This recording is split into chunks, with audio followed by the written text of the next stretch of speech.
नमस्ते साथियों। Chapter number 11 alcohol, phenol और ईथर के मोस्ट इम्पोर्टेंट क्वेश्चन आपके लिए आपके एम.के. बोस्टर यूट्यूब चैनल पर बोर्ड एग्ज़ाम के पैटर्न के अकॉर्डिंग इस बार बोर्ड एग्ज़ाम होगी। उसमें ये चैप्टर 5 अंक का है और 5 अंक में क्वेश्चन किस प्रकार से पूछे जाएंगे, तो ब्लूप्रिंट के अकॉर्डिंग जो क्वेश्चन आएंगे इसमें, तो एक क्वेश्चन आएगा वस्तुनिष्ठ, और वस्तुनिष्ठ क्वेश्चन होगा वो 1 नंबर का होगा, तो 1 into 1 1, और एक क्वेश्चन पूछा जाएगा अति लघुरात्मक का, और वो भी 1 नंबर का होगा। और लघुरात्मक क्वेश्चन है वो आएंगे 2 और उनका अंक होगा 1.5, तो कुल मिला के 3, तो 1 1 और 3 कुल मिला के 5। तो इस प्रकार से इस चैप्टर से कुल 4 क्वेश्चन पूछे जाएंगे। पहला क्वेश्चन होगा आपसे वस्तुनिष्ठ, दूसरा क्वेश्चन इस चैप्टर से आएगा अति लघुतरात्मक, और तीसरा क्वेश्चन होगा आपका लघुतरात्मक। लघुरात्मक क्वेश्चनों की संख्या 2 होगी, अति लघुरात्मक 1 होगा और वस्तुनिष्ठ क्वेश्चन भी 1 होगा। वस्तुनिष्ठ क्वेश्चन 1 नंबर का, अति लघुरात्मक क्वेश्चन 1 नंबर का, और लघुरात्मक क्वेश्चन होगा वो 1.5 नंबर का, इसमें लगे 3। तो इस प्रकार से इस चैप्टर में जो 5 अंक का ये चैप्टर है उससे अपने बोर्ड एग्जाम में कुल 4 क्वेश्चन आएंगे। 4 क्वेश्चन का पैटर्न ये रहेगा, और इसी के अकॉर्डिंग आपके लिए मोस्ट इंपॉर्टेंट क्वेश्चन लेकर एम.के. बोस्टर यूट्यूब चैनल पे क्लास स्टार्ट करते हैं। उससे पहले इस चैनल को यदि अभी तक आपने लाइक शेयर और सब्सक्राइब नहीं किया है तो ज़रूर कर दें, और जो नए स्टूडेंट है वो ज़रूर सब्सक्राइब करना ना भूलें। क्वेश्चन नंबर 1 आपकी स्क्रीन के सामने बिना टाइम खराब किए हुए। क्वेश्चन नंबर 1, चैप्टर कौन सा है? Chapter number 11 alcohol, phenol, ether. Phenol को सांद्र HNO3 तथा सांद्र H2SO4 के मिश्रण में मिलाने पर प्राप्त मुख्य उत्पाद क्या होता है? ये क्वेश्चन काफ़ी इंपॉर्टेंट है और काफ़ी बार बोर्ड एग्जाम में पूछा गया है। तो यहाँ से हम समझते हैं कि फिनोल का मतलब आप सभी जानते हो कि बेंजीन वाले के ऊपर क्या जोड़ दिया आपने? OH, और इसकी क्रिया किससे करवानी है? सांद्र HNO3, सांद्र HNO3, और किसकी उपस्थिति में होगी? सांद्र H2SO4 की उपस्थिति में। तो सांद्र HNO3 की उपस्थिति में क्रिया का मतलब ये कौन सी क्रिया हो गई? नाइट्रीकरण हो गया, फिनोल का नाइट्रीकरण। अब जब भी फिनोल का नाइट्रीकरण करना होता है तो HNO3 को लिखने का तरीका पता होना चाहिए। HONO2 रिएक्शन इजीली समझ में आ जाएगी, और किसकी उपस्थिति में यह अभिक्रिया होगी? सांद्र H2SO4। और ये देखना, ये जो नाइट्रिक एसिड लिया वो कैसा है? सांद्र। तो जैसे ही हम फिनोल का नाइट्रीकरण सांद्र अवस्था में करते हैं तो इसकी ऑर्थो, ये दोनों ऑर्थो और पैरा स्थिति सभी पर NO2 समूह जुड़ जाता है, और आपका जो उत्पाद है वो ये प्राप्त होगा OH NO2 NO2 NO2। ध्यान रखना, अगर तन्नु होता तो केवल ऑर्थो या पैरा पे जोड़ता है, तो ये आपका उत्पाद प्राप्त होगा। अब इसका नामकरण देखें तो ये फिनोल, ये 1 2 3 4 5 6, इसका मतलब क्या बन गया? 2 4 6 ट्राई नाइट्रोफिनोल। तो इन चारों ऑप्शनों को देखोगे तो आपका राइट आंसर क्या हो जाएगा? डी। फिनोल को सांद्र HNO3 और सांद्र H2SO4 के मिश्रण के साथ हम गर्म करेंगे तो मुख्य उत्पाद क्या प्राप्त होगा? 2,4,6 ट्राई नाइट्रोफिनोल। ध्यान रखना, इस 2,4,6 ट्राई नाइट्रोफिनोल ये जो स्ट्रक्चर बनाई है इसी को हम बोलते हैं पिक्रिक अम्ल। क्या बोलते हैं? पिक्रिक अम्ल। तो ये बोर्ड एग्जाम में एक क्वेश्चन ये भी पूछ लिया जाता है कि फिनोल से किसका निर्माण करो? पिक्रिक अम्ल का। तो क्वेश्चन नंबर 1 आपको बिल्कुल इजीली समझ में आ गया होगा। अब बात करते हैं हम क्वेश्चन नंबर 2 की तरफ। क्वेश्चन नंबर 2 आपकी स्क्रीन के सामने। अगर आपको ये क्वेश्चन आते हैं तो आप कमेंट्स में इनका आंसर बता सकते हैं कि ग्लूकोज को एथिल एल्कोहल में परिवर्तित करने के लिए प्रयुक्त एंजाइम क्या है? तो जो ग्लूकोज की बात करें तो ग्लूकोज का फॉर्मूला क्या होता है? C6H12O6। इसको किस में कन्वर्ट करना आपको? एथिल एल्कोहल, अर्थात C2H5OH। तो इसकी रिएक्शन ये होती है, यहाँ पर जो रिएक्शन मैंने लिख दी कि ग्लूकोज को हमने किस में परिवर्तित कर दिया? एथिल एल्कोहल में। तो ग्लूकोज को एथिल एल्कोहल में परिवर्तित करने के लिए हम कौन से एंजाइम का प्रयोग करते हैं? जाइमेज। बिल्कुल याद करना, जाइमेज। जाइमेज एंजाइम ये क्या करेगा कि ग्लूकोज को एथिल एल्कोहल में परिवर्तित कर देता है। अब यहाँ पे तो क्वेश्चन नंबर 2 का राइट आंसर होगा जाइमेज। आपको यहाँ पर ये भी कंफर्म याद कर लेना कि इन्वर्टेज एंजाइम कार्य क्या करता है। जो इन्वर्टेज एंजाइम होता है वो सुक्रोज को, किसको, सुक्रोज को ग्लूकोज प्लस फ्रक्टोज में परिवर्तित करता है। काफ़ी इंपॉर्टेंट क्वेश्चन है ये भी कि इन्वर्टेज एंजाइम सुक्रोज को ग्लूकोज प्लस फ्रक्टोज में परिवर्तित कर देता है, और आपका जो जाइमेज जो एंजाइम है वो ग्लूकोज को एथिल अल्कोहल में परिवर्तित करता है। और एक देखना कि ये जो आपका इन्वर्टेज एंजाइम और जाइमेज एंजाइम है, दोनों के दोनों हमें किससे प्राप्त होते हैं, इससे इनको प्राप्त किया जा सकता है। इसके बाद हम नेक्स्ट क्वेश्चन की बात कर रहे हैं, क्वेश्चन नंबर 3, एल्कोहल का सामान्य सूत्र। अगर आपको इन क्वेश्चनों के आंसर आते हैं तो आप बिल्कुल कमेंट्स में बता सकते हो। देखो, एल्कोहल का सामान्य सूत्र, तो इसको मैं इजीली आपको समझाने का तरीका बताता हूँ कि नॉर्मली एल्केन का फॉर्मूला क्या होता है। एल्केन की बात करें, एल्केन CnH2n+2, ये एल्केन होता है। एल्केन से एक हाइड्रोजन को हटा के उसके स्थान पे हम क्या जोड़ देते हैं, OH, तब आपका एल्कोहल बन जाता है। तो एक हाइड्रोजन को उठाएंगे तो क्या हो जाएगा, CnH2n+1, और आपने क्या जोड़ दिया, OH। तो ये एल्कोहल का फॉर्मूला होता है। अब देखो यहाँ पर एक H एक्स्ट्रा और हो गया, इसका मतलब यहाँ H कितने हो जाएंगे, 2, तो CnH2n+2 और O, ये हो जाएगा आपका एल्कोहल का फॉर्मूला। तो अब इनमें ऑप्शन में देख लो कौन सा है, तो CnH2n+2O, तो इसका राइट आंसर आपका क्या हो गया, A। अब इस फॉर्मूले को हम ट्राई करके देख लेते हैं कि जिससे कंफर्म हो जाए कि अपना आंसर है वो सही है या नहीं है। आपको एक बार बता दूं कि केवल यहाँ ये मतलब नहीं कि क्वेश्चन का आंसर हमें याद करना है, हमें उनका पोस्टमार्टम करना, और एक क्वेश्चन से और कितने क्वेश्चन बनते हैं वो सभी हमें याद होने चाहिए। और जो स्टूडेंट जिन्होंने अभी तक एल्कोहल फिनोल ईथर नहीं पढ़ा है, वीडियो के डिस्क्रिप्शन में चैप्टर 11, वीडियो के डिस्क्रिप्शन में चैप्टर 11 का 1 शॉर्ट वीडियो अवेलेबल है, तो आप उनको देख लें, जिससे अगर आपको इस चैप्टर में कुछ कमियां तो दूर हो सकती है। इसके अलावा इस चैप्टर के कंप्लीट वीडियो के डिस्क्रिप्शन में आपको मिल जाएंगे, जिनको आप देख सकते हो। अब देखो, जैसे मैंने एक एग्जाम्पल लिखा, C2H5OH एथिल एल्कोहल, कार्बन कितने हुए, 2, हाइड्रोजन कितने हुए, 6, ऑक्सीजन कितना हो गया, 2। अब देखो यहाँ N का मान कितना आया, 2, तो N का मान तो हो गया 2, और 2N+2O, तो देखो 2 सही है, N का मान 2, 2 दूनी 4, 2 6, और O, तो बिल्कुल सही है। तो एल्कोहल का सामान्य सूत्र क्या होगा, CnH2n+O। अगला क्वेश्चन आपके सामने, निम्न में परबल अम्ल है, फिनोल, ऑर्थोनाइट्रोफिनोल, मेटानाइट्रोफिनोल और पैरानाइट्रोफिनोल। सीधी सी बात है कि फिनोल के साथ जब नाइट्रो समूह जुड़ जाता है, मतलब NO2 समूह जुड़ जाता है, तो वो फिनोल की अम्लता में वृद्धि कर देता है। और ये अम्लता जब पैरा स्थिति पे हो, जब NO2 समूह कौन सी स्थिति पे हो, पैरा स्थिति पे, तो सबसे ज़्यादा अम्लीय होता है। तो निम्न में प्रबल अम्ल होगा, तो इसका राइट आंसर क्या होगा, ऑर्थोनाइट्रोफिनोल। इन सबका क्रम बता दूं कि सबसे अधिक अम्लीय होगा पैरा, उससे कम होगा ऑर्थो, उससे कम होगा मेटा, और सबसे लास्ट में आपका हो जाएगा फिनोल।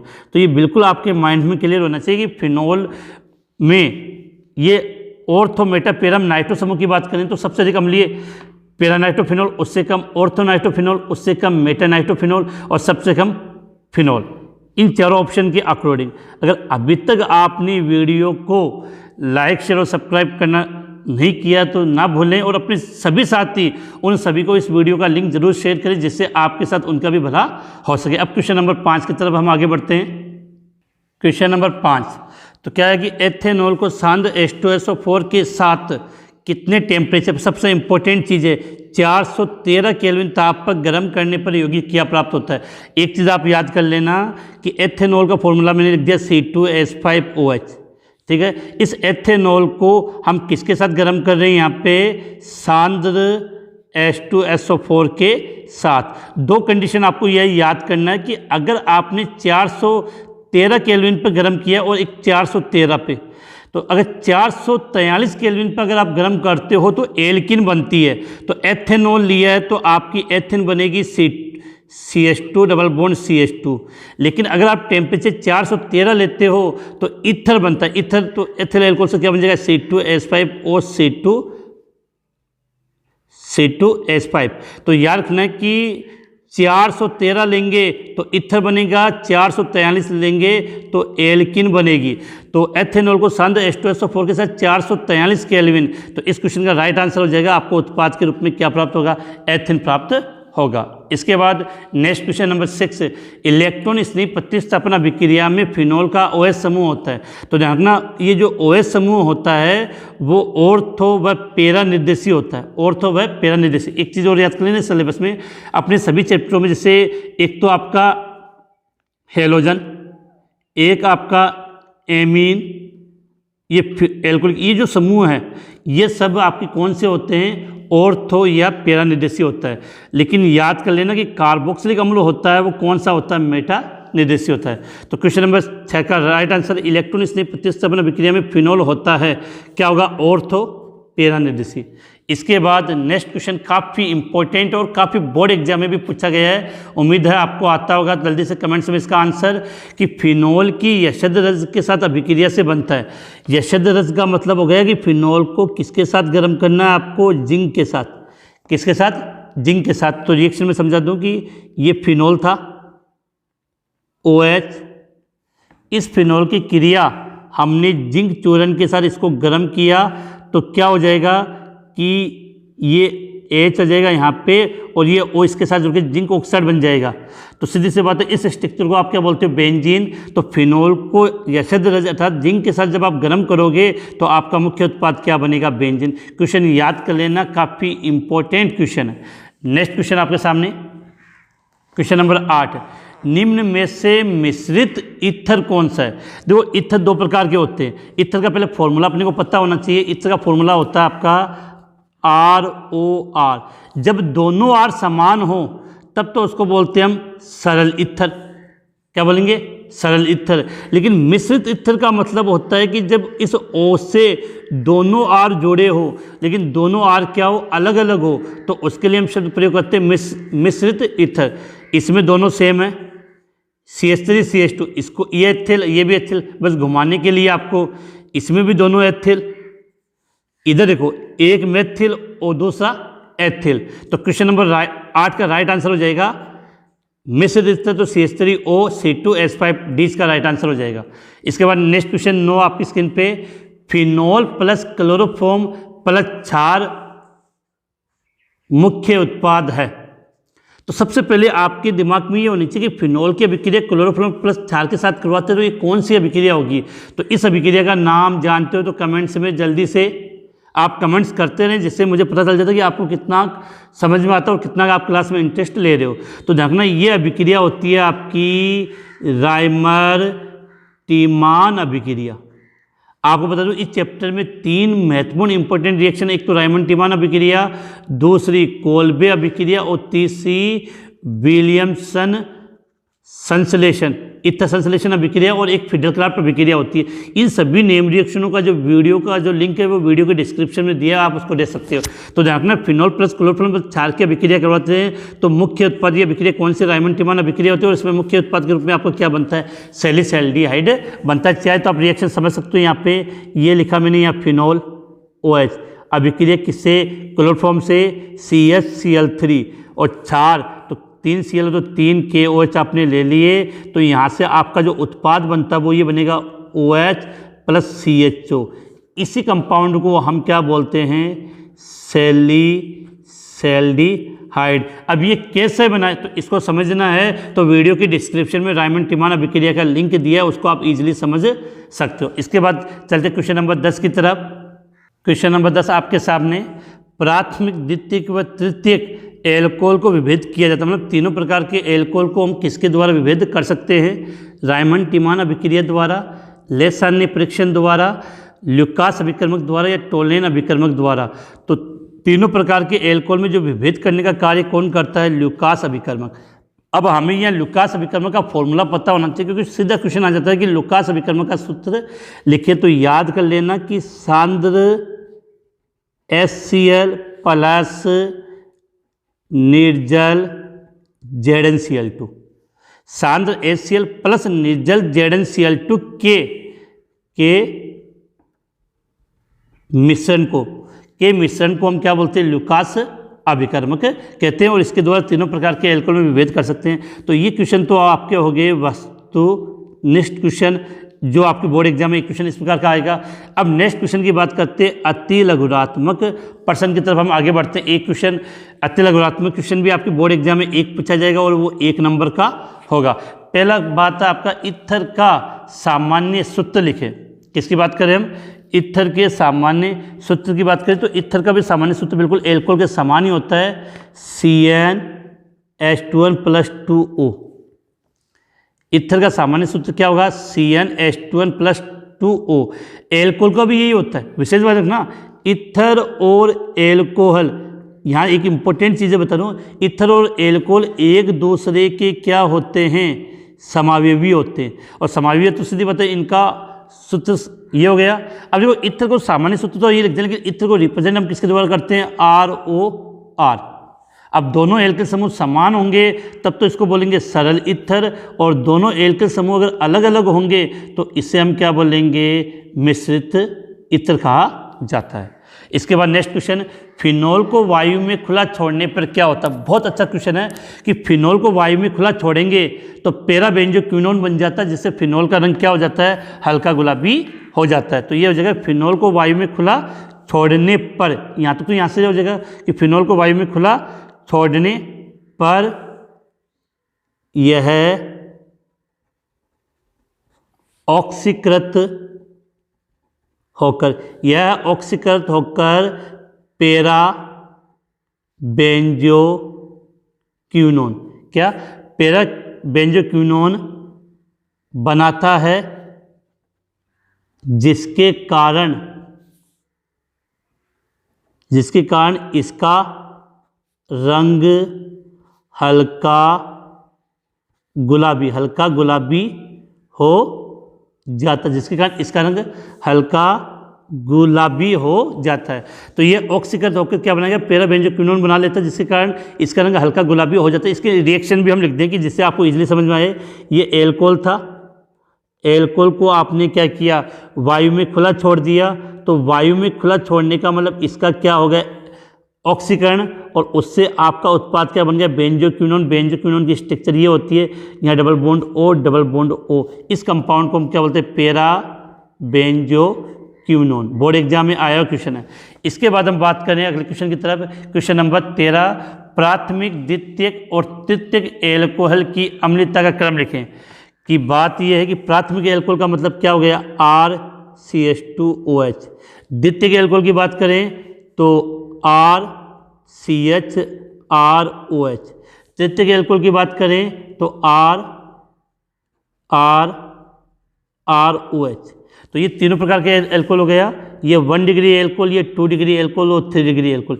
यहाँ से एक बात करना है कि जो R समूह होता है, एल्कोहल समूह होता है, वो प्लस आई प्रभाव दर्शाता है, और प्लस आई प्रभाव के कारण बंद के इलेक्ट्रॉन कार्बन की तरफ विस्थापित होंगे और कार्बन से ऑक्सीजन की तरफ विस्थापित होंगे, तो वहाँ से हाइड्रोजन का निष्कासन इजीली नहीं होता है। तो सीधी बात है कि R की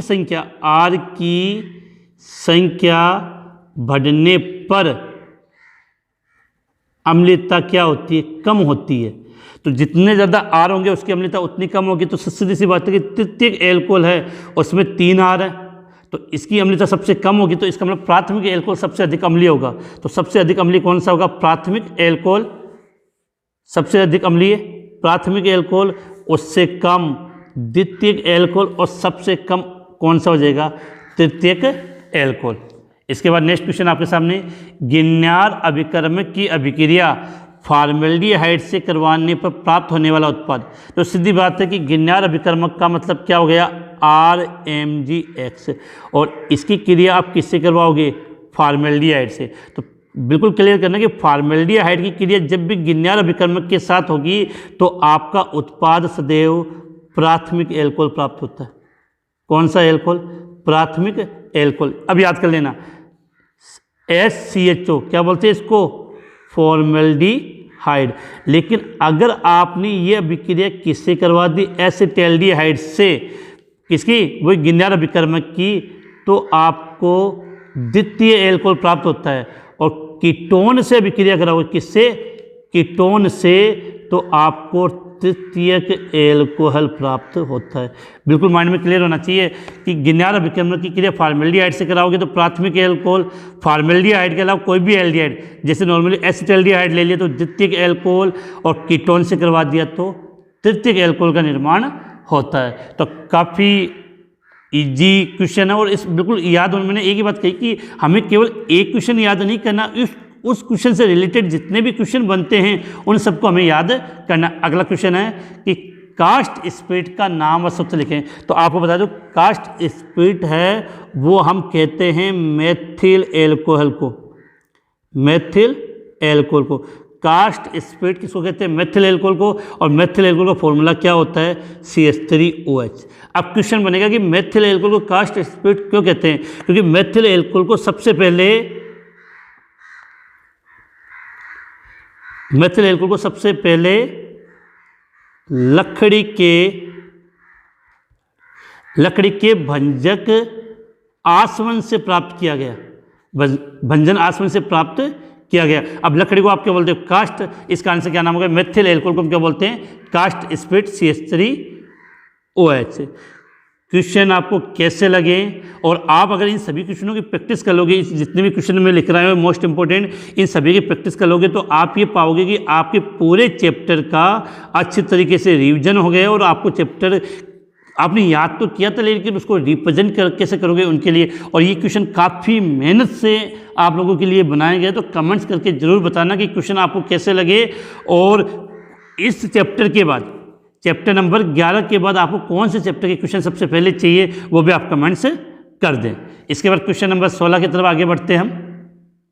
नेक्स्ट क्वेश्चन है आपका, एल्कोहल का विकृतीकरण किसे कहते हैं? देखो, एल्कोहल का विकृतीकरण का मतलब होता है कि एल्कोहल को पीने के अयोग्य बनाने के लिए जो पदार्थ मिला देते हैं उसे बोलते हैं एल्कोहल का विकृतीकरण। तो यहाँ से आपको एक बात याद कर लेने की, एल्कोहल के अंदर, कि एल्कोहल में कॉपर सल्फेट तथा पिरिडीन मिलाने पर, क्या लिखा है? एल्कोहल में कॉपर सल्फेट तथा पिरिडीन मिलाने पर वह पीने के अयोग्य हो जाता है। इसे एल्कोहल का विकृतीकरण कहते हैं। इसे एल्कोहल का क्या कहते हैं? विकृतीकरण। फिर से बता रहा हूँ कि एल्कोहल में हमने क्या मिलाया? Copper sulphate. देखो, कॉपर सल्फेट मिलाने से तो उसमें रंग आ जाता है। कॉपर सल्फेट क्यों मिलाते हैं? क्योंकि उससे एल्कोहल में रंग आ जाएगा। और पिरिडीन मिलाने से उसमें दुर्गंध आने लग जाती है, जिसके कारण कोई भी व्यक्ति उसको पी नहीं पाएगा। तो एल्कोहल में कॉपर सल्फेट और पिरिडीन मिलाने पर वो पीने की क्या हो जाता है? अयोग्य हो जाता है। इसे एल्कोहल का विकृतीकरण कहते हैं। अब ये बात आप याद कर लेना कि कॉपर सल्फेट मिलाने से उसका रंग परिवर्तित हो जाएगा और पिरिडीन मिलाने से उसमें बदबू आने लग जाएगी। अगला क्वेश्चन आपके सामने, एथेनॉल को 413 केल्विन ताप पर सांद्र H2SO4 के साथ गर्म करने पर मुख्य उत्पाद का रासायनिक सूत्र लिखें। अब देखो, अभी मैंने आपको समझाया था, अब चलो मैं रिएक्शन आपको इजीली समझा दूं कि एथेनॉल का फॉर्मूला मैंने क्या लिखा? CH3CH2OH। ठीक है, क्रिया किससे? सांद्र H2SO4 की उपस्थिति में 413। अब मैंने अभी बताया था कि 413 केल्विन लिखा है तो उत्पाद क्या बनेगा? ईथर। और 443 केल्विन है तो उत्पाद क्या बनेगा? एल्किन। बिल्कुल क्लियर होना चाहिए। अब ईथर बनेगा, तो ईथर बनेगा तो इसके इस रिएक्शन में एथेनॉल के आपको 2 अणु की आवश्यकता होगी, तो एक अणु और लिख लेते हैं, HOCH2CH3। ठीक है, तीर के निशान पे सांद्र H2SO4। क्या किया था आपने? गर्म टेम्परेचर 413 केल्विन। तो यहाँ से H और यहाँ से OH, जल का अणु क्या हो गया? बाहर निकल गया। तो क्या बन गया? CH3CH2O CH2CH3। इसको क्या बोलते हैं? ईथर। नाम क्या हो जाएगा इसका? Die ethyl ether. अगर आईपी से नाम लिखना चाहोगे तो इसका नाम क्या हो जाएगा? Ethoxy ethane. तो बिल्कुल क्लियर होनी चाहिए कि 413 केल्विन पे ईथर बनेगा और 443 केल्विन पे एल्किन। बिल्कुल मुझे जवान याद होना चाहिए। अब इसके बाद नेक्स्ट क्वेश्चन आपके स्क्रीन पे, इलेक्ट्रॉन आकर्षित समूहों पर फिनॉल की अम्लता का क्या प्रभाव पड़ता है। तो बेटा इलेक्ट्रॉन आकर्षित समूह होते हैं, वो बंद के इलेक्ट्रॉनों को अपनी ओर खींचते हैं, जिससे फिनॉल की अम्लता बढ़ जाती है। तो एक नंबर का क्वेश्चन तो सीधा आपको आंसर लिखोगे कि इलेक्ट्रॉन आकर्षित समूह है, फिनॉल से जुड़ने पर फिनॉल की अम्लता बढ़ जाती है। अब आपके माइंड में ये भी क्लियर होना चाहिए, इलेक्ट्रॉन आकर्षित समूह की कुछ बात करें, जैसे एग्जाम्पल NO2 नाइट्रो समूह है, साइनाइड, कार्बोक्सिलिक अम्ल, ये सब के सब कौन से होते हैं, इलेक्ट्रॉन आकर्षित समूह होते हैं। अब नेक्स्ट क्वेश्चन आपके सामने,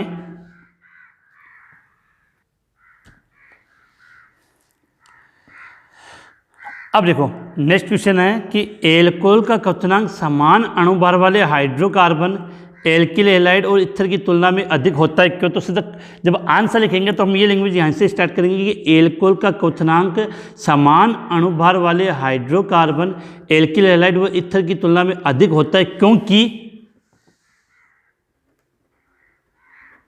क्योंकि इसका एक रीजन याद रखिए, क्योंकि एल्कोहल के अणुओं के मध्य कौन सा बंध, हाइड्रोजन बंध, एल्कोहल के अणुओं के मध्य हाइड्रोजन बंध पाया जाता है। और चाहो तो स्ट्रक्चर बना के समझा, जैसे एल्कोहल को हम रिप्रेजेंट कर रहे हैं यहाँ से HOR, ये एक एल्कोहल का अणु, दूसरा HOR, ये एक और एल्कोहल अणु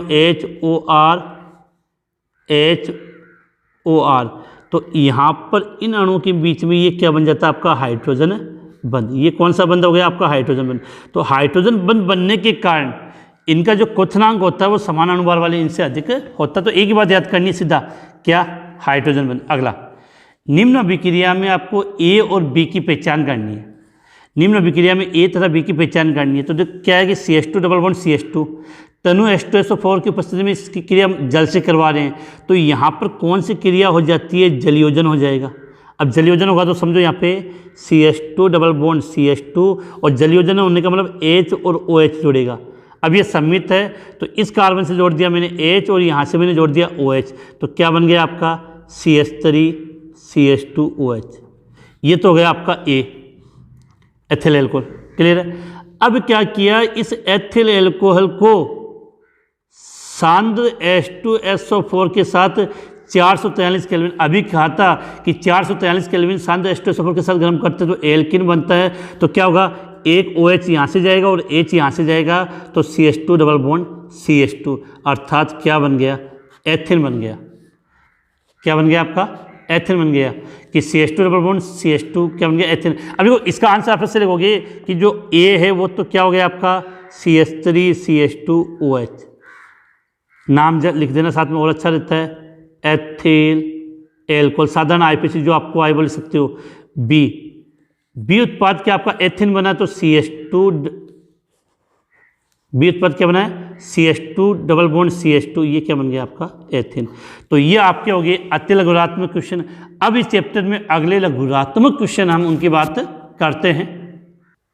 अब नेक्स्ट क्वेश्चन की बात करते हैं। ऐसे दो नेक्स्ट क्वेश्चन आपकी लघुरात्मक क्वेश्चन आएंगे। कितना आएंगे, बोर्ड एग्जाम में फिर से रिपीट कर रहा हूँ, 2 कितने नंबर के, 1.5 नंबर के, तो कितने हो गए, 3 नंबर के। अब देखो ऐसी 2 अभिक्रिया लिखी जो फिनॉल की अम्लीय प्रकृति को सिद्ध करती है। अब चाहे आपसे फिनॉल पूछ ले या आपसे यहाँ पर एल्कोहल पूछ ले, दोनों के लिए सेम रिएक्शन है। तो अम्लीय प्रकृति को सिद्ध करने, देखो फिनॉल होता है वो अम्लीय होता है, तो इसकी प्रकृति को सिद्ध करने एक तो आप क्या करो कि फिनॉल की क्रिया सोडियम के साथ करवा दो, तो OH, ये फिनॉल की क्रिया किससे करवाई, सोडियम के साथ। तो सोडियम के साथ करोगे तो 2 अणु मैंने फिनॉल के लिए और 2 सोडियम के लिए।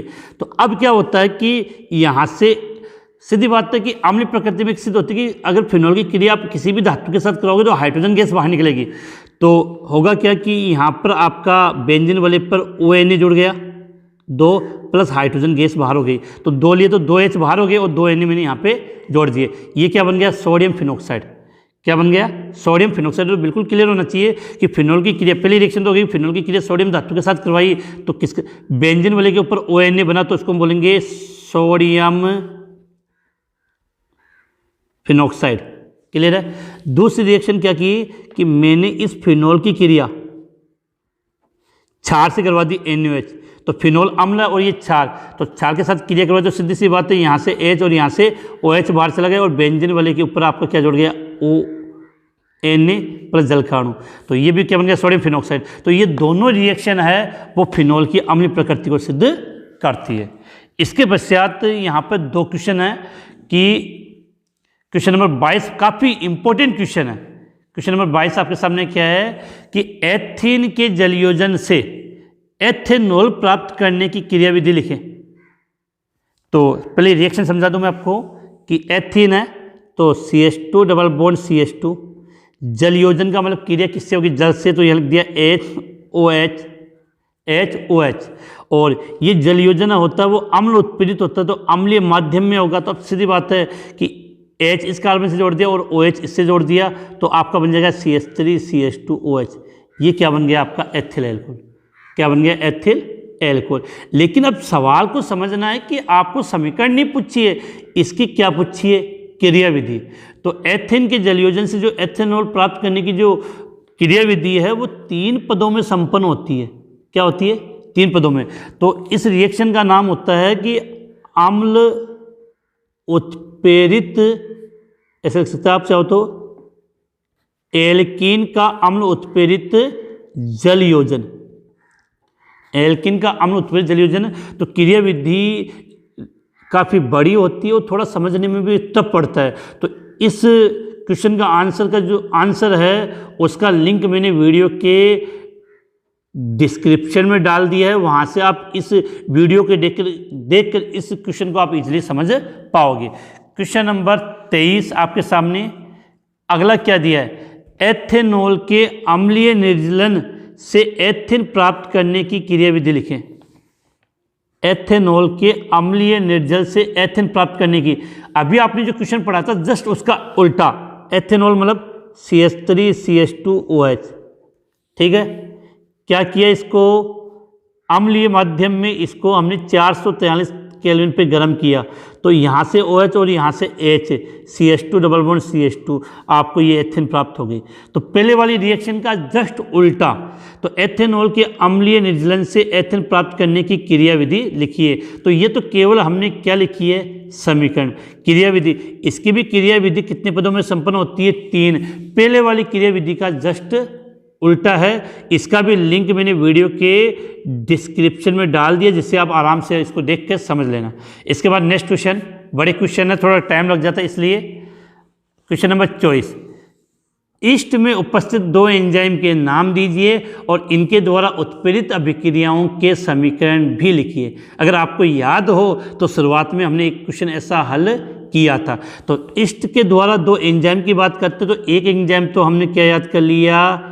इन्वर्टेज। क्या हो गया? इन्वर्टेज। और दूसरा एंजाइम जाइमेज।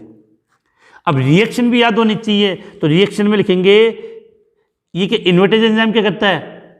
इन्वर्टेज क्या करता है? सुक्रोज को किस में कन्वर्ट करेगा? आपके ग्लूकोज प्लस फ्रक्टोज में। जाइमेज एंजाइम क्या करता है? आपका ग्लूकोज को किस में परिवर्तित करता है? एथिल एल्कोहल में। तो ये रिएक्शन के रूप में आपको यहाँ पे बताना है। तो सुक्रोज का फॉर्मूला क्या होता है? C12H22O11 H2O, और एंजाइम क्या हो जाएगा? इन्वर्टेज। तो किस में कन्वर्ट कर देगा? ये C6H12O6 C6H12O6। तो ये आपका क्या हो गया? सुक्रोज। सुक्रोज को इन्वर्टेज एंजाइम किस में कन्वर्ट कर देगा? ग्लूकोज प्लस फ्रक्टोज में। दूसरा एंजाइम आपका क्या है? जाइमेज। तो जाइमेज क्या करता है? ग्लूकोज को एथिल एल्कोहल में। अगर आप कोशिश करोगे तो साथ में ये आपको याद भी हो जाएंगे। तो ग्लूकोज का फॉर्मूला C6H12O6। ठीक है? एंजाइम कौन सा है? जाइमेज। तो इससे बनता है आपका एथिल एल्कोहल C2H5OH। रिएक्शन को इक्वल कर लेते हैं यहाँ पे, तो 2 यहाँ लग जाएंगे और 2 ये, और साथ में ये CO2 बनती है, O2 नहीं CO2 बनती। तो ये क्या था आपका, ग्लूकोज से आपका क्या बन गया, एथिल एल्कोहल। तो क्वेश्चन काफ़ी इंपॉर्टेंट और बोर्ड एग्जाम में पूछा हुआ क्वेश्चन है कि इस्ट में कौन से एंजाइम, इन्वर्टेज और जाइमेज। इन्वर्टेज क्या करेगा, सुक्रोज को ग्लूकोज प्लस फ्रक्टोज में, और जाइमेज एंजाइम ग्लूकोज को एथिल एल्कोहल में परिवर्तित करता है। इसके बाद नेक्स्ट क्वेश्चन की तरफ, क्वेश्चन नंबर 25। अब देखो निम्न, क्वेश्चन नंबर 25 आपके सामने, निम्न यौगिकों का IUPAC से नाम लिखें। इनका हम IUPAC से नाम तभी कर पाएंगे जब हमें पहले इनका सूत्र आए। पहला दिया द्वितीयक ब्यूटिल एल्कोहल, तो द्वितीयक ब्यूटिल एल्कोहल का फॉर्मूला क्या होता है, CH3 CH2 CH CH3OH। ये किसका फॉर्मूला हो गया, द्वितीयक ब्यूटिल एल्कोहल का। डाइएथिल ईथर, तो फॉर्मूला हो जाएगा CH3 CH2O CH2 CH3। अब देखो इसका IUPAC से नाम लिखना है, तो काउंटिंग कर लो 1 2 3 4, 4 कार्बन है, तो 4 कार्बन को हम क्या बोलते हैं, ब्यूटेन। क्रियात्मक समूह कितने नंबर पे, 2 पे, और OH क्रियात्मक समूह एल्कोहल, इसका अनुलग्न ओल, तो इसका नाम क्या हो गया, ब्यूटेन 2 ओल। चाहे तो हम इससे भी लिख सकते हैं 2 ब्यूटेनोल, 2 ब्यूटेनोल। इसके बाद है डाइएथिल ईथर, तो दोनों तरफ समान है, तो इस O को किसी A के साथ जोड़ दो, तो इसके साथ जोड़ेंगे, जिसके साथ O जुड़ा होगा उसको 25 सभी मानते हैं, और उसका नाम कैसे लिखा जाएगा, एथॉक्सी के रूप में। 2 कार्बन है तो एथॉक्सी, और यहाँ 2 कार्बन की सीधी श्रृंखला तो एथेन। तो डाइएथिल ईथर का IUPAC से नाम क्या होगा, एथॉक्सी एथेन। तो इस प्रकार के नामकरण के क्वेश्चन बोर्ड एग्जाम में जरूर पूछ लिए जाते हैं। क्वेश्चन नंबर 26, अभिक्रिया आपके सामने लिखी हुई है। यहाँ पर आपको A, B और C की पहचान करनी है। A, B और C का क्या लिखना है, आपको रासायनिक सूत्र लिखना है। ध्यान रखना इन क्वेश्चनों को मैंने टफ नहीं बनाया है, इसी प्रकार के क्वेश्चन आपके ऑर्गेनिक केमिस्ट्री में पूछे जाते हैं। क्वेश्चनों का लेवल आपको कैसा लगा ये कमेंट्स में आप जरूर बता दें। अब जो नेक्स्ट रिएक्शन आपको पहचान होनी चाहिए कि CH3O लिखा है, तो CH3O मतलब एल्कोहल का ऑक्सीकरण। तो सीधी सी बात है कि जब भी एल्कोहल का ऑक्सीकरण करते हैं तो एल्डिहाइड बनता है, और एक कार्बन है तो फॉर्मेल्डिहाइड का निर्माण हो जाएगा। तो रिएक्शन को हम इस प्रकार से इसको यहाँ लिख सकते हैं, जैसे मैं लिख रहा हूँ कि CH3OH क्या किया, इसका ऑक्सीकरण। इसका ऑक्सीकरण करेंगे तो यहाँ से O, एक H यहाँ से और एक H यहाँ से बाहर चला जाएगा, और आपके HCHO किसका मतलब फॉर्मेल्डिहाइड का निर्माण हो गया। अब देखो इसको मैं इजीली समझा दूँ कैसे। ये कंडीशन थी आपकी, एक H और यहाँ O था, तो एक O यहाँ से गया, ये H यहाँ से गया, और ये H आपका यहाँ से चला गया, तो ये जल का अणु बाहर चला गया। देखो क्या बचा, HCHO फॉर्मेल्डिहाइड बन गया। अब इसकी क्रिया हम किससे करवा रहे हैं, गिन्यार अभिकर्मक से। गिन्यार अभिकर्मक के रूप में हमने क्या लिखा, CH3MgI। देखना गिन्यार अभिकर्मक में सदैव कार्बन और मैग्नीशियम के मध्य का बंध टूटता है। तो ये जो फॉर्मेल्डिहाइड है, इसको अगर आप चाहो तो ऐसे लिख सकते हो, यहाँ पे ये CH3 हो गया, इस कार्बन से ये जुड़ जाएगा तो ये CH2 हो जाएगा, ये O हो गया, और इस O के साथ आपको क्या जुड़ गया, MgI। अब आप सोचोगे सर ये कैसे बना, तो इसको आप इस प्रकार से समझो कि इस फॉर्मेल्डिहाइड को अगर मैं ऐसे लिख दूँ तो कोई परेशानी है क्या। एक H यहाँ जोड़ दिया, दूसरा H यहाँ जोड़ दिया और डबल बॉन्ड O। अब क्रिया किससे करवा दी, CH3MgI से। तो ये यहाँ से टूटेगा, तो इस CH3 को तो मैंने कहाँ जोड़ दिया, यहाँ पे, और MgI आगे जोड़ दोगे तो ये बनेगा नहीं बनेगा, बिल्कुल बन जाएगा। अब तीसरे पद में तो ये तो हो गया आपका A, ये हो गया B। अब इसकी क्रिया किससे करवा रही हूँ, जल से, तो जल से क्रिया में यहाँ करवा दूँ HOH। तो इसको मैंने यहाँ से इसको ऐसे तोड़ दिया, तो ये H यहाँ जोड़ दोगे तो क्या बन जाएगा आपका CH3CH2OH, क्या बन गया, एथिल एल्कोहल, और MgI, और इधर हो गया OH। तो क्लियर कर लेना, ये कंपाउंड आपसे क्या बन गया C, ये कंपाउंड बन गया आपका B, और ये कंपाउंड क्या बन गया आपका A। तो इस प्रकार के क्वेश्चन टफ नहीं है, बस अब अगर हमें अभिक्रियाएं आती है तो बहुत ईजी है। और एल्कोहल फिनोल ईथर वाला चैप्टर काफ़ी बड़ा पड़ता है। क्वेश्चन नंबर 27 आपके सामने, ऑर्थो व पैरा स्थितियों पर नाइट्रो समूह की अम्लीय ऑर्थो व पैरा स्थितियों पर नाइट्रो समूह फिनोल की अम्लीयता सामर्थ्य को बढ़ाता है, समझाइए। तो इसका आंसर कैसे लिखोगे कि पहले तो ये क्वेश्चन देखेंगे कि ऑर्थो व पैरा स्थितियों पर नाइट्रो समूह फिनोल की अम्लीयता सामर्थ्य को बढ़ाता है क्योंकि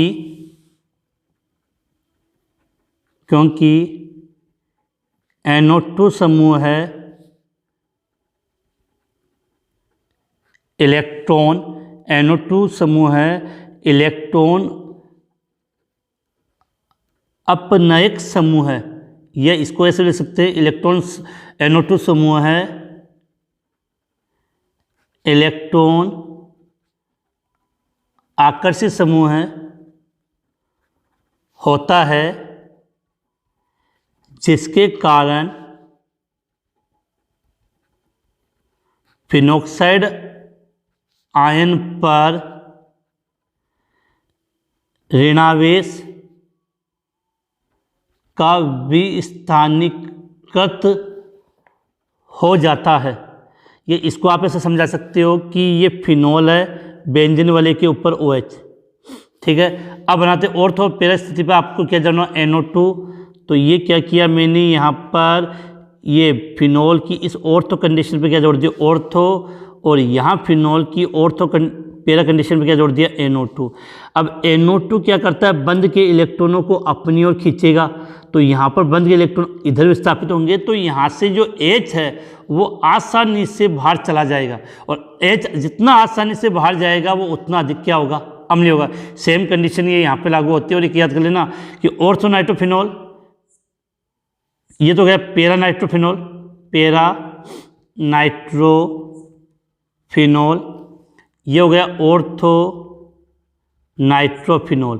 तो पैरा नाइट्रोफिनोल ज़्यादा अम्लीय होता है, ऑर्थो फिर फिनोल। इसके बाद नेक्स्ट क्वेश्चन की तरफ। तो यहाँ एक बात करना कि NO2 समूह क्या होता है, इलेक्ट्रॉन आकर्षित समूह होता है, इस कारण से बंद के इलेक्ट्रॉन को अपनी ओर विस्थापित कर लेता है। इस कारण से फिनोक्साइड आयन पर ऋणावेश में क्या जाती है, कमी आती है, जिससे H+ आसानी से बाहर निकल जाता है। इसको आपने ऐसा लिखा है, नहीं तो जिससे मैं बोलूँ वैसे भी याद कर सकते हो कि NO2 समूह इलेक्ट्रॉन आकर्षित समूह होता है, जिसके कारण बंद के इलेक्ट्रॉनों को अपनी ओर विस्थापित करता है, जिससे फिनोक्साइड आयन में जो ऑक्सीजन है, फिनोल में जो ऑक्सीजन है उसमें ऋणावेश की कमी आती है, जिससे H+ का आसानी से निष्कासन हो जाता है। इसके बाद नेक्स्ट क्वेश्चन कि निम्न की अनुनादी संरचनाएं बनाइए। तो एक तो आपको किसकी बनानी है, फिनोल की, दूसरी बात करें फिनोक्साइड आयन की।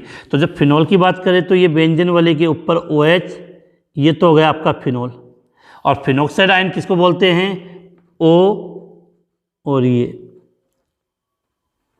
एक चीज़ और बता दूं मैं आपको कि आपकी जो ऑर्गेनिक केमिस्ट्री है उसमें चैप्टर नंबर 10, 11, 12 और 13 हर चैप्टर में एक या दो कंपाउंड की अनुनादी संरचनाएं होती हैं, अनुनादी संरचना होती है। तो कन्फर्म मान के चलना इन सभी चैप्टरों में से एक किसी न किसी कंपाउंड की अनुनादी संरचना पूछी जाएगी, और जल्द ही मैं इस अनुनादी संरचना का एक अलग से वीडियो बना दूंगा कि कौन कौन से कंपाउंड है जिनकी अनुनादी संरचना एग्जाम में आएगी और हमें कौन सी याद करनी है। तो इन दोनों कंपाउंड की अनुनादी संरचना का जो वीडियो है उसका लिंक मैंने वीडियो के डिस्क्रिप्शन में डाल दिया, आप उसको डिटेल से देख के ईजिली समझ सकते हो। नेक्स्ट क्वेश्चन, फिनोल एल्कोहल से अधिक अम्लीय होता है। कौन अधिक अम्लीय बता रहा है, फिनोल। तो इसको आप देखो, पहले यहां से आप समझो कि फिनोल है OH, फिनोल से H+ आयन बाहर जाएगा तो क्या बनेगा, OH- प्लस H+। और एल्कोहल की बात करें तो ROH, अगर H बाहर गया तो RO- और H+। अब देखो RO- को तो हम बोलते हैं एल्कोक्सी, ये एल्कोक्साइड, या नाम एल्कोक्साइड आयन बोलते हैं। और O बेंजीन वाले पे O-, इसको आप क्या बोलते हो, फिनोक्साइड आयन। तो फिनोक्साइड आयन के अनुनाद के द्वारा स्थायी हो जाता है। तो जो सीधी बात है कि फिनोल ये स्ट्रक्चर बनाएगा, H+ क्या करके एल्कोहल ये बनाएगा। अब इन दोनों स्ट्रक्चर में क्या होता है कि ये जो फिनोक्साइड वाली ये जो स्ट्रक्चर है वो अनुनाद के द्वारा ज़्यादा स्थायी होती है। अब जो संरचना जितनी ज़्यादा स्थायी होती है उसकी बनने की संभावना उतनी अधिक होती है। इस कारण से फिनोल एल्कोहल से क्या होता है, आपका अधिक अम्लीय होता है। इसका आंसर कैसे लिखना वो मैं यहाँ लिख रहा हूँ आपके लिए। इसका सिंपल शॉर्ट आंसर आप इससे लिखोगे कि फिनॉल एल्कोहल से अधिक अम्लीय होता है क्योंकि फिनॉल के H+ आयन के निष्कासन से फिनॉक्साइड आयन बनता है जो अनुनाद द्वारा स्थायी होता है, जबकि एल्कोहल में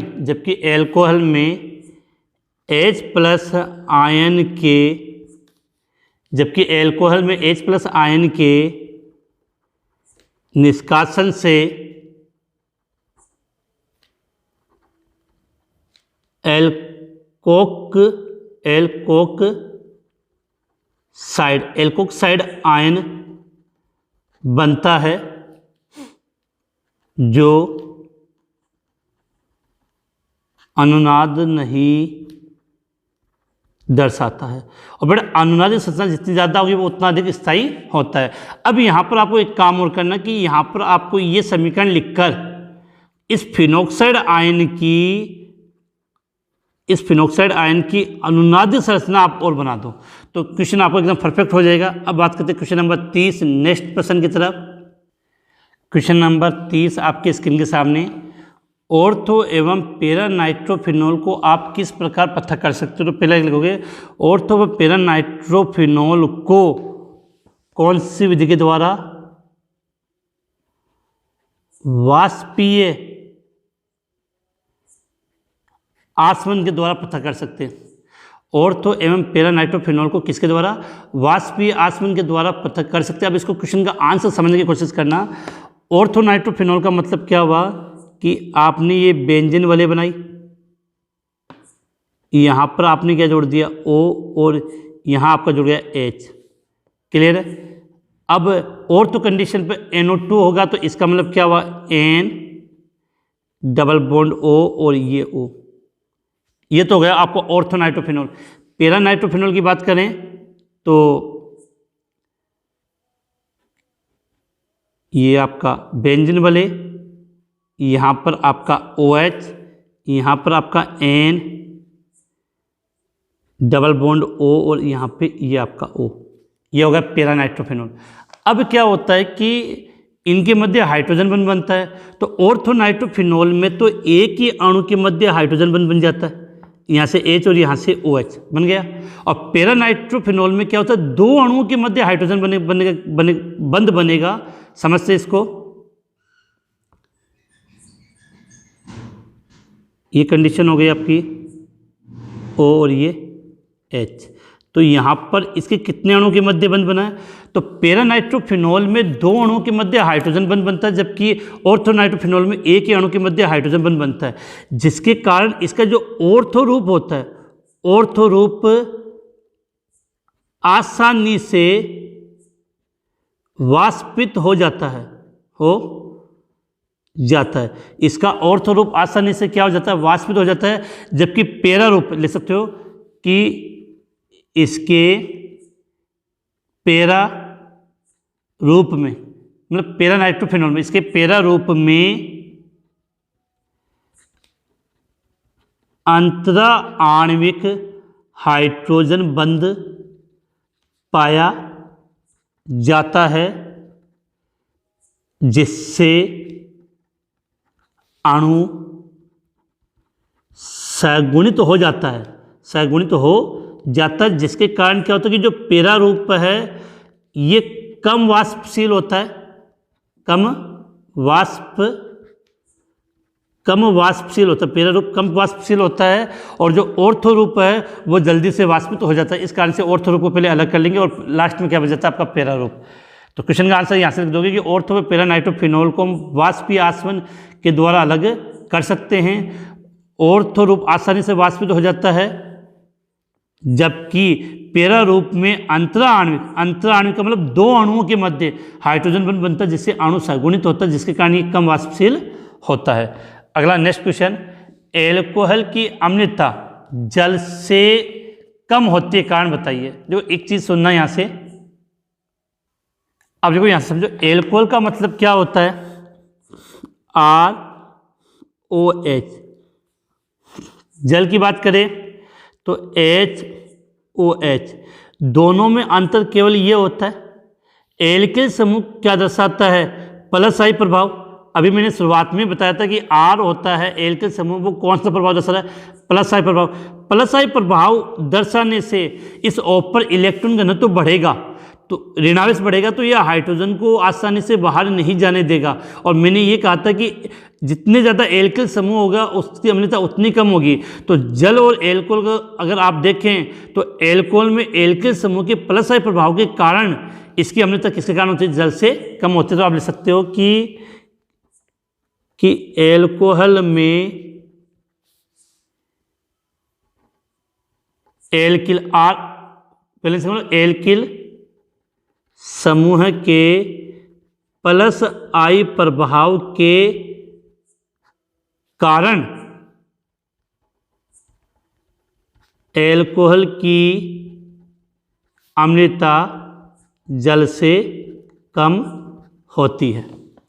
इसके बाद नेक्स्ट क्वेश्चन, बहुत सिंपल सा क्वेश्चन है इस बार तो, कि एल्कोहल जल में विलय होता है और डाईथर नहीं होता। तो बेटा एक रीजन लिखना है कि एल्कोहल जल के अणुओं के साथ क्या बनाता है, हाइड्रोजन बंध बनाता है। एल्कोहल जल के अणुओं के साथ हाइड्रोजन बंध बनाता है, जबकि डाईएथिल ईथर जल के साथ हाइड्रोजन बंध नहीं बनाता है। और हाइड्रोजन बंध नहीं बनाता है, इस कारण जल में अविलय, और एल्कोहल जल में हाइड्रोजन बंध बनाता है, इस कारण से एल्कोहल जल में क्या हो गया, विलय हो गया है।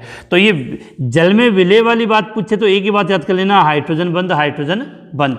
अगला नेक्स्ट क्वेश्चन आपके स्क्रीन के सामने, निम्न को परिवर्तित करें। काफ़ी अच्छा क्वेश्चन है कि एक तो आपको क्या बनाना है, क्यूमीन से फिनॉल, दूसरा फिनॉल से बेंजीन। तो फिनॉल से बेंजीन तो हमने शुरुआत में एक क्वेश्चन ले लिया था कि फिनॉल को एसिड रस के साथ गर्म करते हैं तो क्या बनता है, उसी का रूप है। तो पहले हम क्यूमीन से बात करते हैं। तो पहली बात तो बच्चों को ये पता नहीं होगा कि क्यूमीन क्या होता है। तो पहली बात आपको याद करना है कि क्यूमीन को आप याद कैसे करोगे, फिनॉल बेंजीन वाले बना दी, बेंजीन वाले के ऊपर आइसोप्रोपिल जोड़ दो। आइसोप्रोपिल का मतलब CH3 इस स्ट्रक्चर को हम क्या बोलते हैं, क्यूमीन। तो क्यूमीन के लिए आप याद क्या कर सकते हो, आइसोप्रोपिल बेंजीन। ठीक है, आइसोप्रोपिल बेंजीन का जब वायु के साथ क्रिया करवाई जाती है, अर्थात इसका ऑक्सीकरण किया जाता है। अब देखो याद रखना कितने ऑक्सीजन, 2, तो ये दोनों ऑक्सीजन इस C और H के बीच में आ जाएंगे। तो क्या स्ट्रक्चर बन जाएगी आपकी, बेंजीन वाले COOH CH3 फिर इसकी अम्लीय माध्यम में क्रिया करवाई, H+ का अम्लीय माध्यम में क्रिया करवाई जाती है। तो यहाँ से ये स्ट्रक्चर अलग हो जाएगी आपकी इतनी, और इस बेंजीन वाले के ऊपर आप क्या जोड़ दो, OH। तो बेंजीन वाले के ऊपर आपने जैसे ही OH जोड़ दिया तो ये तो बन गया आपका फिनॉल, और शेष क्या बचा, CH3 C double bond O CH3, ये आपका बन गया एसीटोन। क्या बन गया, तो ये तो बन गया आपका फिनॉल, और ये स्ट्रक्चर आपकी क्या बन गई, एसीटोन। देखना क्यूमीन से जो फिनॉल बनाते हैं ये इसकी औद्योगिक विधि है, क्योंकि इस विधि में फिनॉल के साथ हमें क्या प्राप्त हो जाता है, एसीटोन। काफ़ी इंपॉर्टेंट है। अगला क्वेश्चन है, फिनॉल से क्या बनाना, बेंजीन। तो ये काफ़ी इजी है कि क्या करेंगे, फिनॉल को जिंक चूर्ण के साथ क्या कर दिया, गर्म, तो O यहाँ जुड़ जाएगा, तो ये तो बन जाएगा आपकी बेंजीन वाले, और साथ में बन गया जिंक ऑक्साइड। तो दोनों रिएक्शन लिख दिए।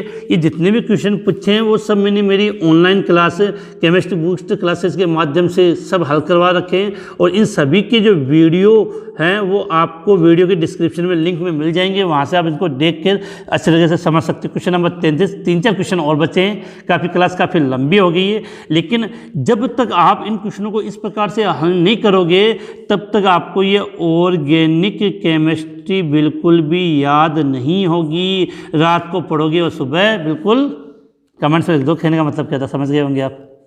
तो क्वेश्चन नंबर 34 आपके सामने, तो क्वेश्चन नंबर 34 आपके सामने कि निम्न विक्रियाओं में, क्वेश्चन नंबर 35 आपके सामने, निम्न विक्रियाओं में उत्पाद की पहचान कीजिए। ध्यान रखना कि इस जो मोस्ट इंपोर्टेंट क्वेश्चन लिख कर आए हो इसमें सभी प्रकार के क्वेश्चनों का समावेश है। तो बोर्ड एग्जाम में कैसे भी क्वेश्चन आ जाए उन सब की प्रैक्टिस आपको अच्छे तरीके से हो जाएगा और याद हो जाएगा। अब देखो, फिनोल की क्रिया शांत HNO3 के साथ करवानी है, तो HNO3 शांत HNO3 का मतलब सीधी सी बात है कि यहाँ पर फिनोल का आपने क्या कर दिया, नाइट्रीकरण कर दिया। और जानना अगर शांत कंडीशन में करते हैं तो ऑर्थो और पैरा सभी स्थिति पर कौन सा समूह जुड़ जाता है, NO2। तो उत्पाद क्या बनेगा, OH NO2 NO2 NO2 ये बन जाएगा। लेकिन ये उत्पाद बन जाएगा, इसका क्या नाम होता है 2,4,6। पहला एक क्वेश्चन हमने हल किया था इसका 2,4,6 ट्राइनाइट्रोफिनोल, और इसी को आप क्या बोलते हो, पिक्रिक अम्ल। लेकिन ध्यान रखना अगर यही फिनोल की क्रिया, इसी फिनोल की क्रिया HNO3, लेकिन HNO3 क्या है, तनु HNO3 के साथ करवाएंगे तो आपका उत्पाद केवल ऑर्थो या पैरा बनेगा। जैसे मैं ये बना दूं OH ऑर्थोनाइट्रोफिनोल और बेंजीन वाले OH NO2 पैरा नाइट्रोफिनोल। तो ध्यान रखना कि अगर तनु HNO3 है तो उत्पाद ऑर्थो नाइट्रोफिनोल बनेगा, अगर और पैरा नाइट्रोफिनोल। बिल्कुल काफ़ी मोस्ट इंपॉर्टेंट क्वेश्चन है। तो तनु HNO3 के साथ करेंगे तो ऑर्थो नाइट्रोफिनोल और पैरा नाइट्रोफिनोल बनेगा। लेकिन अगर सांद्र HNO3 के साथ इसकी अभिक्रिया करवाई है तो 2,4,6 ट्राइनाइट्रोफिनोल एक पिक्रिक अम्ल बनेगा। अब देखो दूसरी अभिक्रिया, फिनोल की क्रिया ब्रोमीन के साथ करवा रहे हैं अर्थात इसका ब्रोमीनीकरण कर रहे हैं। लेकिन ध्यान रखना ये किसकी उपस्थिति में, कार्बन डाइसल्फाइड या कार्बन टेट्राक्लोराइड। तो इस कंडीशन में ये याद करना कि उत्पाद केवल ऑर्थो या पैरा वाला बनेगा। लेकिन देखो इसी में एक क्वेश्चन है ब्रोमीन जल, अगर ब्रोमीन जल से करवाएंगे तो 2,4,6 वाली कंडीशन आ जाएगी। तो याद करना कि फिनोल का ब्रोमीनीकरण कर रहे हैं कार्बन डाइसल्फाइड या कार्बन टेट्राक्लोराइड की उपस्थिति में, तो ये जो ब्रोमीन है वो केवल इसकी ऑर्थो और इसकी पैरा कंडीशन पे जोड़ेगा Br। तो इसका नाम तो क्या हो जाएगा, ऑर्थोब्रोमोफिनोल। लिख दो यहाँ पे ऑर्थोब्रोमोफिनोल, और ये क्या बन गया आपका, पैरा ब्रोमोफिनोल। क्लियर हो गए दोनों क्वेश्चन। इसका दूसरा जो ब्रोमीन जल वाला क्वेश्चन वो आगे तो इस्तेमाल कर लेंगे। अब देखो अगला नेक्स्ट क्वेश्चन, तो हर प्रकार के क्वेश्चन आपके लिए लेकर आए हैं यहाँ पे। क्वेश्चन नंबर 36, निम्न रासायनिक अभिक्रियाओं के लिए समीकरण दीजिए। एथेनॉल को कॉपर के साथ 573 केल्विन पर गर्म किया, 573 केल्विन पर गर्म किया तो क्या बनेगा। दूसरा, फिनोल की अभिक्रिया ब्रोमीन जल के साथ कराओगे तो क्या बनेगा। तो यहाँ आपको याद करनी कि जब भी एथेनॉल का मतलब एल्कोहल को कॉपर के साथ अगर 573 केल्विन पर गर्म करते हैं तो वहाँ पर आपका विहाइड्रोजनीकरण हो जाता है। और विहाइड्रोजनीकरण से क्या बनता है उसको मैं ये समझाता हूँ कि यदि प्राथमिक एल्कोहल लिया है तो आपको फॉर्मेल्डिहाइड मतलब एल्डिहाइड प्राप्त हो जाएगा, और द्वितीयक एल्कोहल लेने पर कीटोन प्राप्त होता है। जो एथेनॉल का फॉर्मूला क्या हुआ, CH3CH2OH। कॉपर के साथ 573 केल्विन पर गर्म किया तो अब यहाँ से आपका क्या होगा, देखो एक H यहाँ से बाहर जाएगा, दूसरा H यहाँ से बाहर जाएगा, 2 H बाहर चले जाएंगे तो क्या बच जाएगा, CH3CHO प्लस H2O। तो ये क्या बन गया आपका एसिटाल्डिहाइड। तो इसको आपको ऐसा समझना है कि अगर प्राथमिक एल्कोहल को कॉपर के साथ गर्म करोगे तो आपको प्राप्त हो जाएगा एल्डिहाइड, लेकिन अगर आपने द्वितीयक एल्कोहल लिया तो वहाँ आपको प्राप्त होगा द्वितीयक एल्कोहल लेने पर आपको क्या प्राप्त हो जाएगा, कीटोन प्राप्त होता है। अब इसकी नेक्स्ट रिएक्शन, तो ये रिएक्शन हो गई बिल्कुल क्लियर समझा दी कि एथेनॉल को कॉपर के साथ गर्म किया तो एसिटाल्डिहाइड आपको प्राप्त हो गया, समीकरण दी। फिनोल की अभिक्रिया ब्रोमीन जल के साथ, तो अभी मैंने आपको बताया था कि जैसे ही फिनोल की क्रिया, क्या लिखा है, फिनोल की क्रिया Br2 जल बोलते ब्रोमीन जल के साथ कराओगे तो ये ब्रोमीन इसकी ऑर्थो और पेरा दोनों स्थिति पर जुड़ जाएगी। तो OH ये बेंजीन वाले, एक Br यहाँ पे, दूसरा Br यहाँ पे और तीसरा Br आपका यहाँ पे, क्या नाम क्या हो जाएगा इसका, 2,4,6 ट्राइब्रोमो फिनोल। लेकिन ये याद करना, ये कब बनेगा, जब आपने क्या लिया, ब्रोमीन जल, और यदि यही क्रिया कार्बन डाइसल्फाइड या कार्बन टेट्राक्लोराइड की उपस्थिति में करवा दी तो उत्पाद कौन सा बनेगा आपका, ऑर्थोब्रोमोफिनोल और पैराब्रोमोफिनोल। तो बिल्कुल अच्छे तरीके से आपको ये याद होनी चाहिए।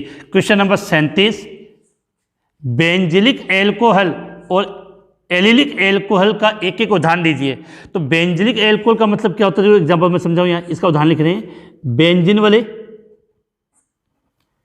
यहाँ लिख दिया CH2, ये OH, ये तो उदाहरण हो गया बेंजिलिक एल्कोहल का।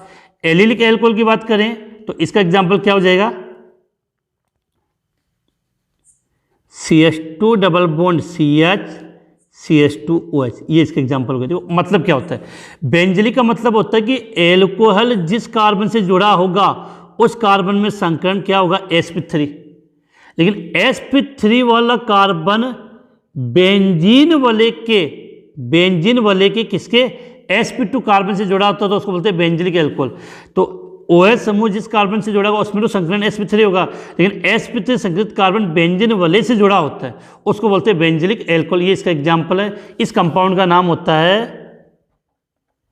बेंजील एल्कोहल। एलिलिक में क्या होता है कि OH जिस कार्बन से जुड़ा होता है उसमें तो संकरण sp3 होगा, लेकिन sp3 संकरित कार्बन जिस कार्बन से जुड़ा होता है उसमें संकरण sp2 होगा, और ये sp2 वाला कार्बन एलिफेटिक होता है। एग्जाम्पल आपके सामने, इस एग्जाम का पर्टिकुलर नाम होता है एलिल एल्कोहल। क्या होता है, एलिल एल्कोहल। एक चीज़ और, इनका हम IPC नाम भी यहाँ लिख लेते हैं, काफ़ी कंफर्टेबल रहेगा। देखो बेंजिल एल्कोहल का नाम काफ़ी बच्चे गलत लिखते हैं, अगर आपको आता है इसका IUPAC नाम तो कमेंट्स में बता दीजिए।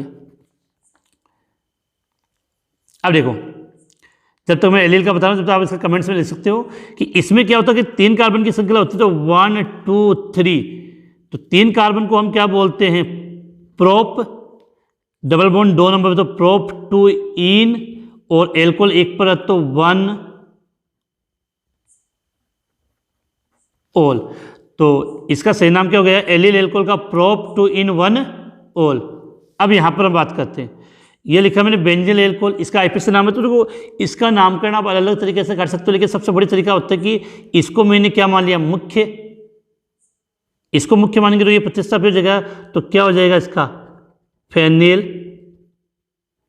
Methanol, phenyl methanol. ठीक है, इसके बाद हम आगे बात कर रहे हैं, नेक्स्ट क्वेश्चन की तरफ बढ़ते हैं। क्वेश्चन नंबर 38, आज का लास्ट क्वेश्चन काफ़ी इम्पोर्टेंट इसलिए है कि इन 3 नेम रिएक्शन में से, कितनी, 3 नेम रिएक्शन है, कोल्बे अभिक्रिया, रायमंड टीमान अभिक्रिया और विलियम संश्लेषण अभिक्रिया। इन 3 नेम रिएक्शन में से एक नेम रिएक्शन आपको बोर्ड एग्जाम 2022 में ज़रूर मिल जाएगा। तो तीनों नेम रिएक्शन की बात करते हैं। निम्न रासायनिक अभिक्रियाओं की रासायनिक समीकरण लिखे, कोल्बे अभिक्रिया, रायमंड टीमान अभिक्रिया, विलियम संश्लेषण अभिक्रिया। जो लास्ट क्वेश्चन सदैव आपके लिए होता है, क्योंकि इतना अगर आपने पेपर हल किया और इस लास्ट क्वेश्चन को आप स्वयं हल करके मेरे व्हाट्सएप नंबर 9079242041 पर आप मैसेज कर दें, जिससे मुझे भी लगेगा कि आपने लास्ट तक हल किया। तो लास्ट क्वेश्चन, और अगर आपको ये नेम रिएक्शन नहीं आती है तो इन तीनों नेम रिएक्शन का जो लिंक है वो मैंने वीडियो के डिस्क्रिप्शन में डाल दिया है, वहाँ से आप इनको ईजिली याद कर लेना।